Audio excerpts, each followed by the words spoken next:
Good morning. Welcome to another Notes of Interest. I am D. Anthony Charles, and with me today is the General Manager for the National Farmers and General Workers Cooperative Credit Union, Mr. Brian John. Last week's program, we spoke with Mrs. Kimberly Xavier Wells, and she spoke to us about getting ready for the interview um, for a job interview where we get our resumes together. So it's about putting together an active resume and managing the elements of that resume, putting in your references at the end, also putting the correct information in terms of your job history, starting from the most recent, going down to the first one that you had, putting in some of your skills at the top, and not necessarily putting in marital status and that kind of thing. So today we actually going to continue that series. Remember to like our page and like this broadcast. We're going to be looking at going through the interview. Now, I chose Mr. John because Mr. John has basically worked all over the world and the region. So he has experience being an interviewee, but he's also been a manager for a number of different organizations and he has the experience of interviewing top level people. So we wanted to get somebody who's worked around the world, but also who's interviewed people at the from the bottom all the way up to the top levels. So that's why we have our GM with us today. And then at the end, we're also going to look at some of the new products and facilities that National Farmers has put on for its members. So, Mr. John, good morning. Good morning Welcome to you, sir. again hmm You're breaking up. for joining us. Right. So my first question for you is having interviewed people around the world, what is the first thing that somebody, after sending in their interview and their resume and being called in for an interview, should do really as they come into that interview? I know people will tell you be at least half an hour early, dress appropriately, or dress above the job. What are your thoughts?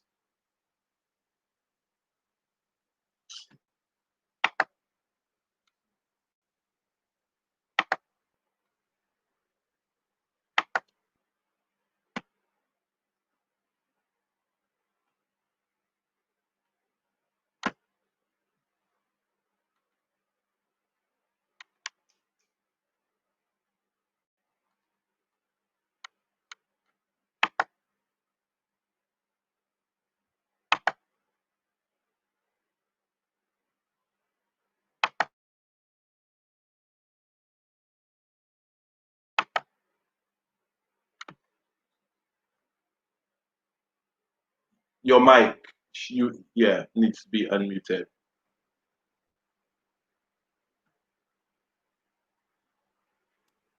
All right. Right, there we go. Yeah. I was saying that all these the few things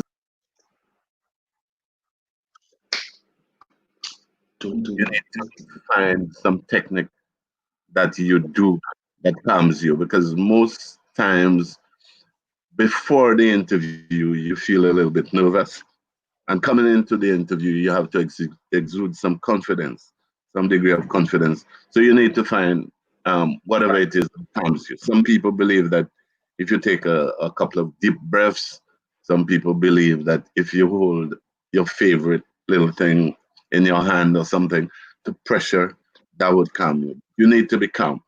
And two, you need to have rehearsed your position, your resume letter, whatever information that you have put in there.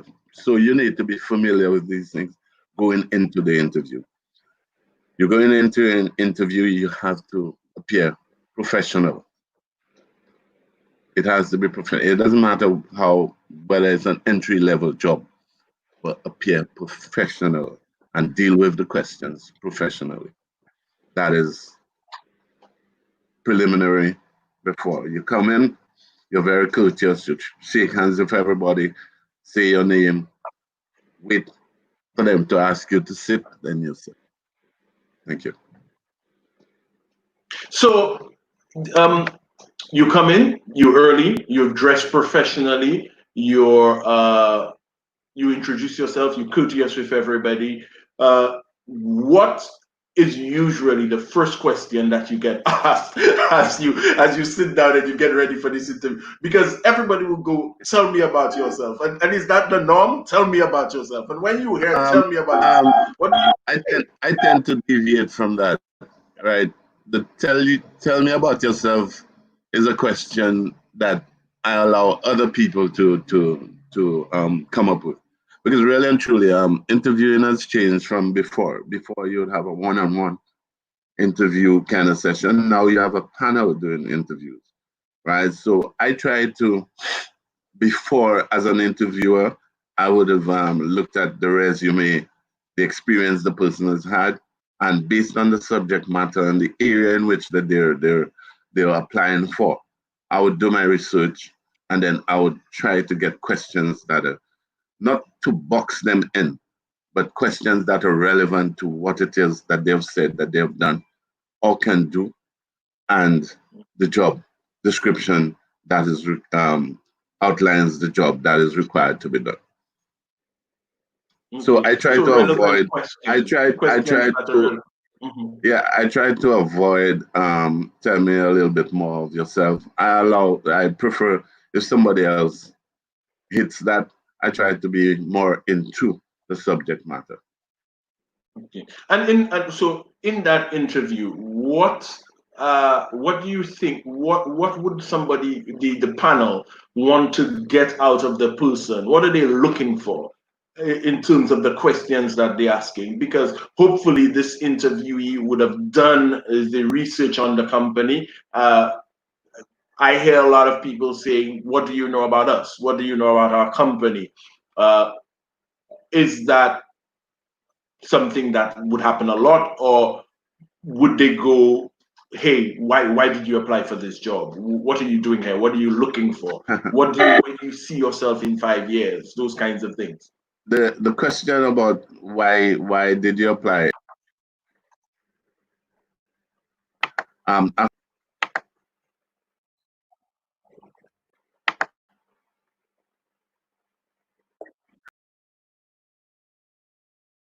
Specific in my interviewing, because I know a panel usually has more than 3 people, so each person would have their own set of questions. I try to avoid these internet type questions. To me, I find that a lot of them are too vague. They're not, because I mean, somebody is applying for a job. The job might not relate to what you have picked up on the internet. So I try not to. I try to build my own questions around the subject matter and the person's experience.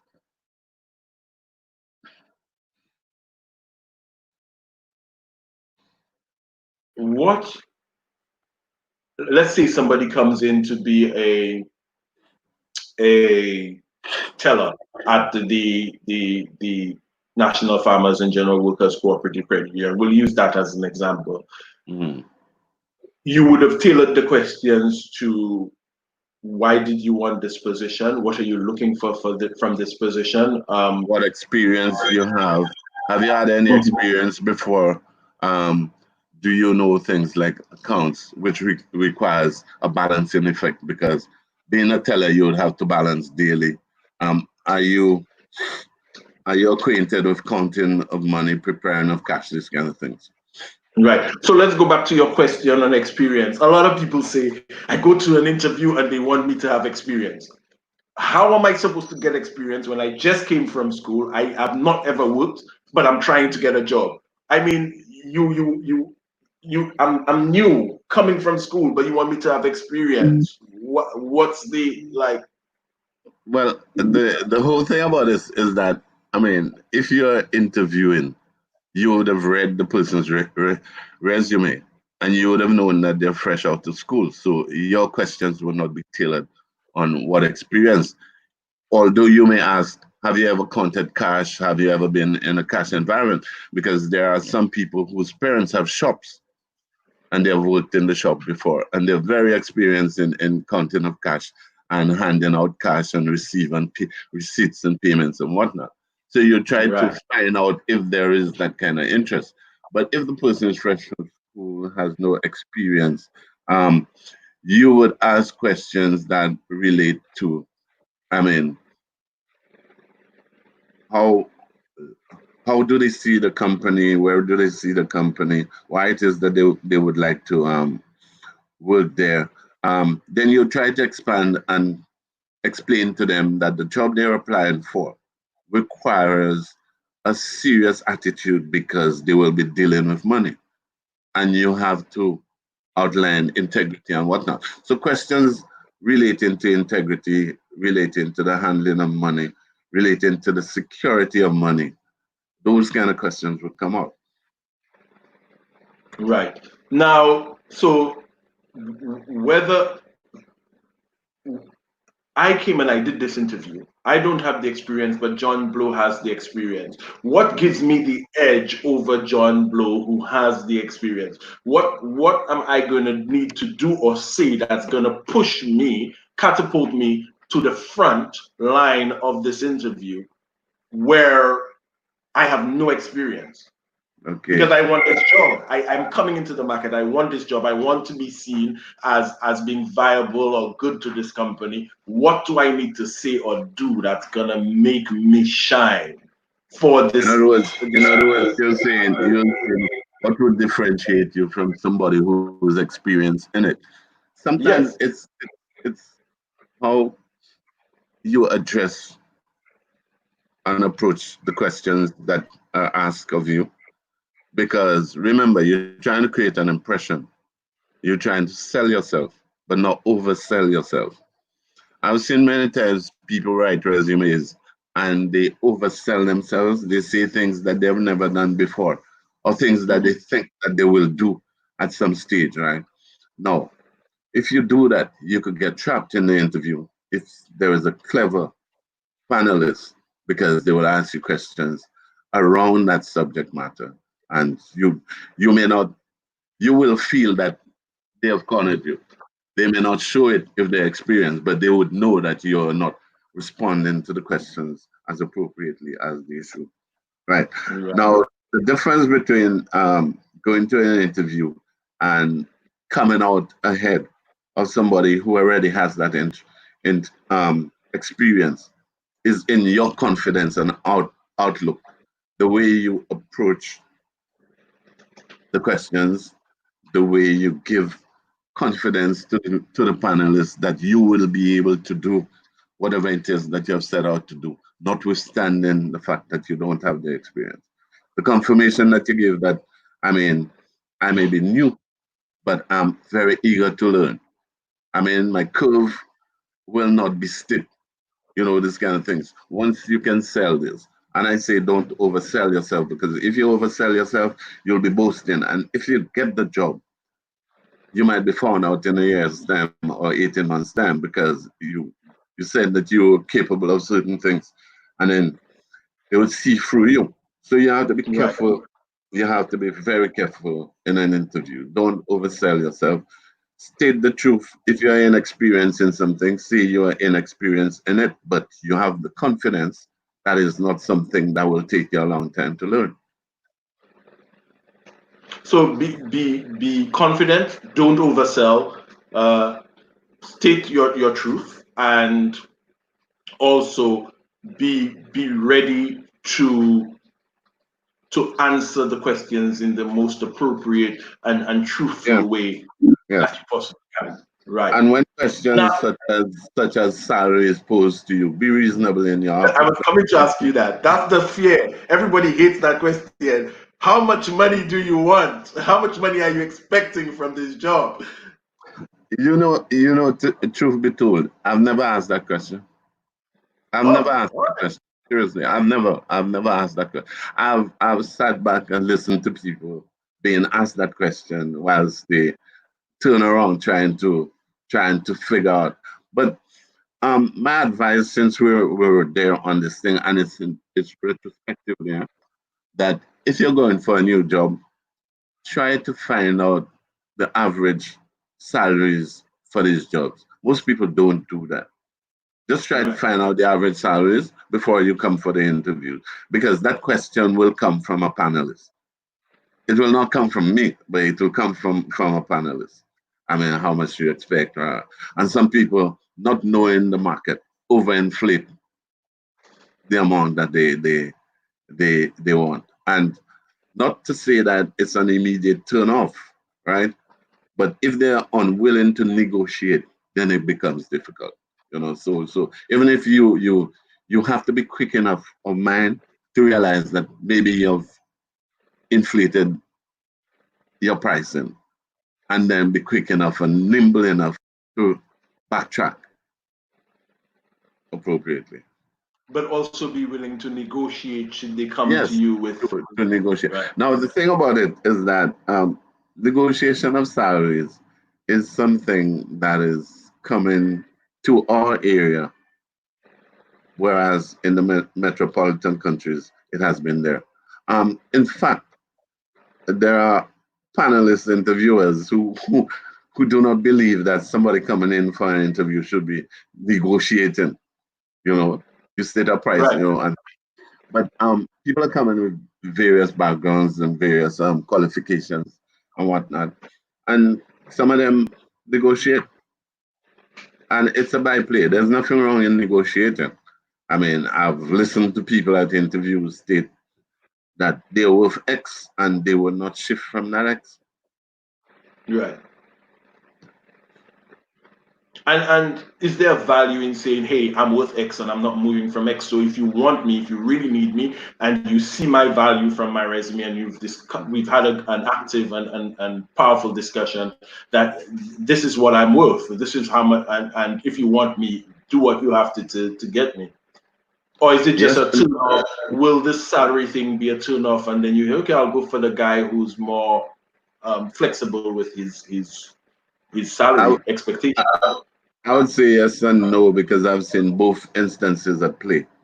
I've Mhm. seen instances where somebody who was so confident is taken because the mindset of the panelists is that this is somebody who they feel knows the job, knows their way around, and we're able to get things done.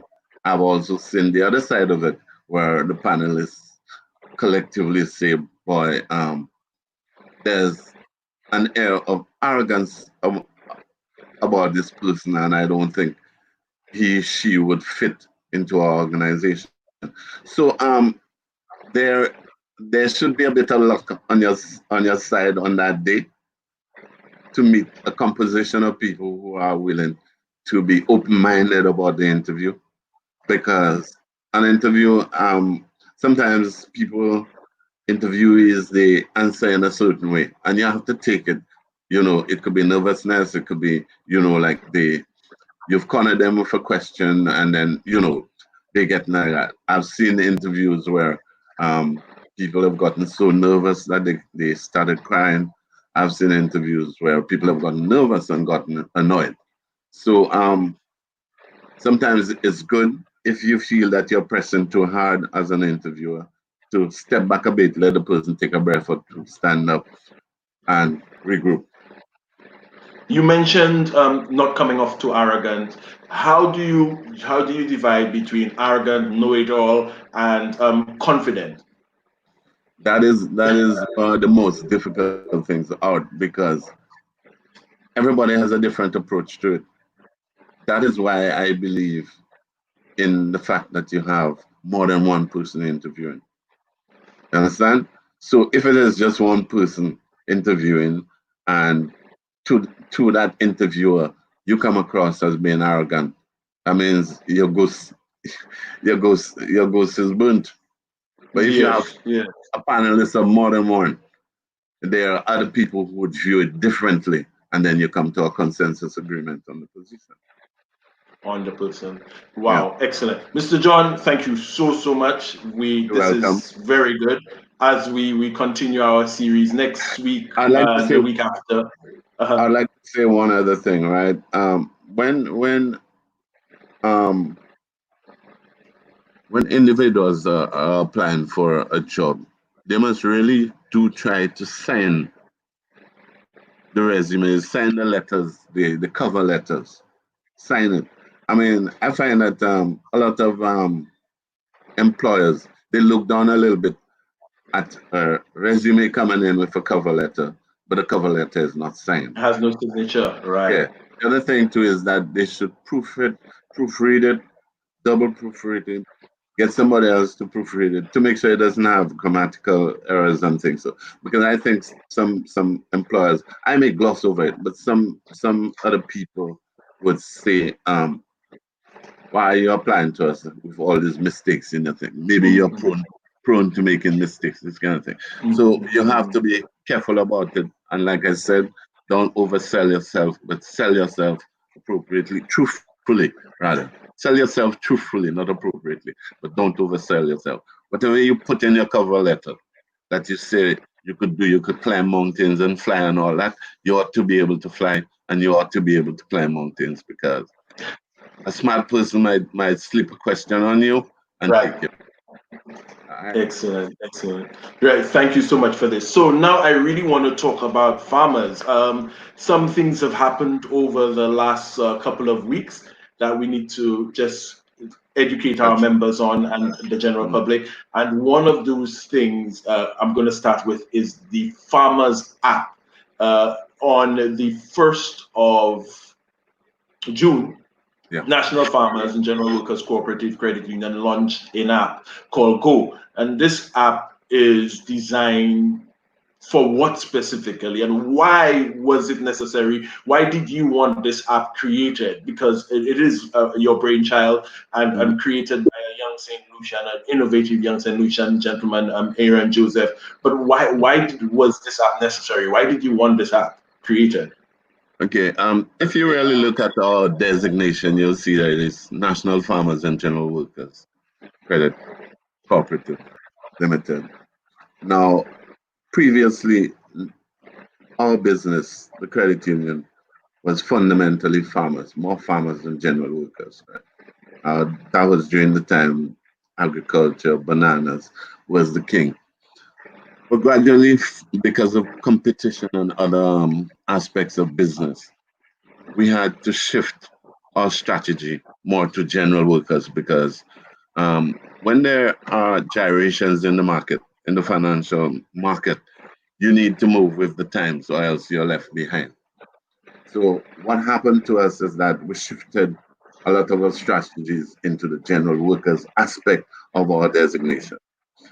Right now under COVID, food security and food sustainability is becoming the main point of all governments, and you could be assured that there will be funding for it. When I looked at the position of our farmers and our vendors and our fishers, and I heard at our meeting, one of our meetings, where people were saying that they have the goods, but they cannot travel to get it sold. They cannot do this, do that, and the difficulty arising out of the fact that you have produce, but you have no income, and that did not make sense to me. And I felt that we needed to create a market, a virtual market, where you would find you would bring together the farmers, vendors, and fishers. So almost everybody has a smartphone in St. Lucia. We know that. Once they're taught how to use their app, even if they're farmers, they could advertise whatever produce that they have, and buyers would come in. So you find that a fish vendor would now say, boy, BJ man, I have how much fish on my hands and I can't do anything. Can advertise his catch on the e-market. Now, this e-market is driven by an app to make accessibility easier, because this is how we go in these times. You need an app, it's on your phone, you click, you see what it is. There's a farmer from Deriso who has Dashin, you need Dashin, you place the order and it makes it easier. What we're trying to do to aid that is to make our National Farmers Credit Union the intermediary, the financial intermediary, so that even if the cash is direct between the two, the farmer will still deposit to us. So it's important that individuals become members or customers of the credit union, so it passes through us. Um, but we are looking at this a little further than that, because within St. Lucia, within our space, our base is very small, 170,000 people. Now, there may be times when you may have a glut of a product in St. Lucia, and there's a drought of it in Dominica or in St. Vincent. So therefore, we want to expand this, because you going online, it narrows the geographic boundaries, but you need a distribution channel to do so. So we're trying to partner with a courier company to make it easier, so that if you have produce in St. Lucia and somebody in Dominica wants it, they could get it. So no matter what your strategy is, you must have the distributive channel to get it going, because you could be a manufacturer manufacturing X, and then the X is in your warehouse. If you don't have a distributive channel or train to do that, your sales revenue will not increase. So we're trying to make So it. you're not only talking about an app here, you're talking about an actual distribution channel within the region that the National Farmers is putting together to assist the function of the app. Wow. Okay. Yeah. So and you're saying you're partnering with a courier company to be able to, so that farmers, fishers, and vendors and members of the credit union. We have not yet partnered. We will. Right, but you're discussing partnership with the order that your members can sell regionally. Yes. Wow. Okay. Yeah. And the premise is, hey, something might not be available in Dominica or Barbados, and it's available here, so these members can actually sell to those countries. So it basically benefits the app. Yeah, and underpinning that too is the wider education for the farmers too, the farmers, vendors, fishers, because now they would the same way they could go and shop online at Amazon and eBay and these types. The same way people will be able to be more versatile in using the app and getting together and buying and selling across the board and across borders. So that is what we're trying to emphasize: this borderless sales and purchases. But somebody will say Farmers Cooperative is a bank or financial institution. Why get into that? Why do that? Because you need to move with the times. You need to move with the times. Even if looking at our designation as farmers, that doesn't mean we down at the bottom. Farmers, they're educated farmers, university graduates, and whatnot. Excellent. So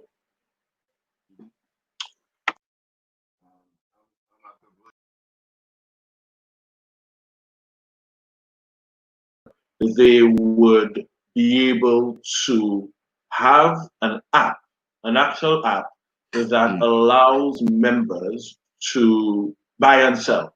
And this app is open to farmers, fishers, and other vendors. So if you're a cake decorator, if you are a seamstress, you can also do that. We're also trying to encourage manufacturers too, because I listen to the Manufacturers Association and whatnot. They too need to export their products. There's some people that I've seen. I went to Point Surfing, and I saw a gentleman there with a cart, and he has some wildcraft. All people like this guy, they ought to be able to export their goods out within the region to improve the standard of living, rather than maybe the market is a bit stagnant in St. Lucia, people are not buying this, and then he may be able to establish a market outside. And you know that in these times now, the cost of these things are considerably reduced. That's not 10, 20 years ago. So it makes it easier to do these things. And we're trying to break down the unit cost of these things to make it easier for this uh, inter-island trade. It's excellent. So we have a business directory. We have an app that allows people to buy and sell. So people can list manufacturers, farmers, fishers, vendors can list their goods on our website. They can go onto the app, become a member, and sell to people. People can go on there and buy directly from farmers, directly from the vendors. And then there's discussion, hopefully, for regional export and Yeah, trade of yeah, these products as well. definitely, Wow, excellent.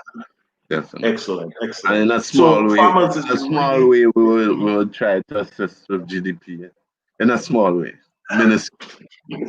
with GDP growth, indeed, indeed. So farmers is really stepping up and leading the market in a lot of its innovation and processes to develop its members and also its services and products to its members.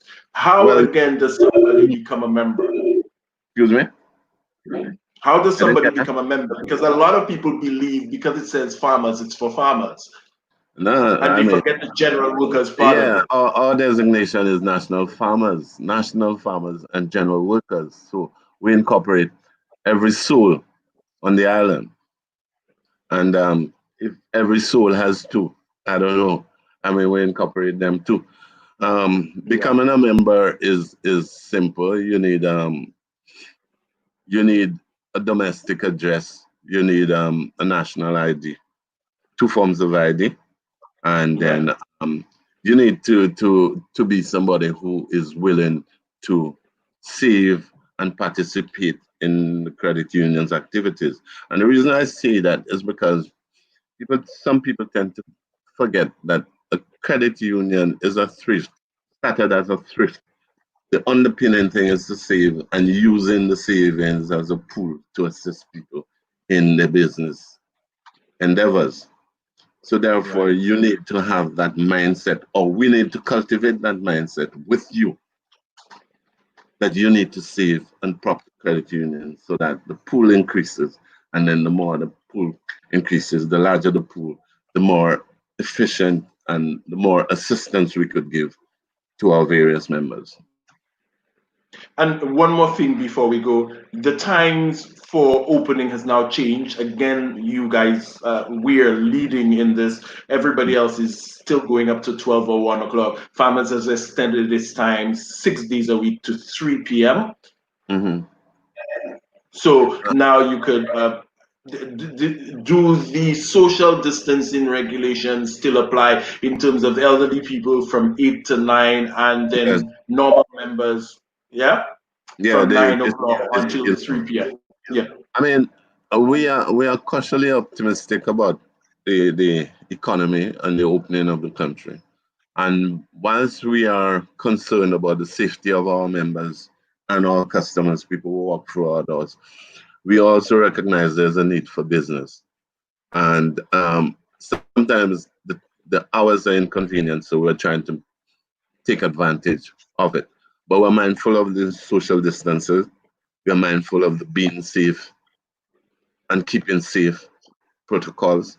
So we encourage that in our day-to-day um, transactions and in our interactions with our members and those who cross our counters and our doors. excellent. Any last words, Mr. John, for our members, for our viewers? Um, Previously, people were saying, individuals, both our members and outsiders were saying that they are not hearing from farmers. I think going forward, they will hear so much from us that they would be wondering whether it's like a little child who had not been speaking for 3, 4 years, but gathering everything inside and now just boosting out for a lot of talk. But we're going to come out not to overthrow the market, but to demonstrate that, I mean, we may have been latent but not lost. and we are still strong, and we want to be a major player in the market. I mean, we understand the need for credit unions being in the marketplace. The government understands that as well. Members understand that because you will hear talk that people are shifting from banks to credit unions. But I do believe that credit unions must maintain their stance, keep on being sound and as strong, and keep on being cooperative. Because if we forget the fact that we must unite within the financial space, then we'll be individuals fighting for crumbs. But if we go and always act as a unit, all the credit unions together under the apex of the league, then we'll be as strong can be. Thank you very much for your time. Wonderful discussion. Yep. I know you're very busy, so we always appreciate when you can join us. Have yourself an amazing day. And again, thank you so much for joining. Pleasure is all mine. Thanks. Excellent. So, ladies and gentlemen, next week we're going to be continuing our 4-part series. We've already dealt with the resume and getting prepared for the job interview. Today with our GM, Mr. Brian John, we dealt with going through the interview and how you can successfully do that. And he also introduced 2 new products from the National Farmers, being the app and the plans for a regional marketplace for our farmers, fishers, vendors, and members. And also that Farmers is now open until 3 p.m. Monday to Saturday. So we'd like to thank you very much for joining us here on Notes of Interest. Remember to please like our Facebook page, like this series, and we'll see you again next week, same time, 9:30 on Notes of Interest.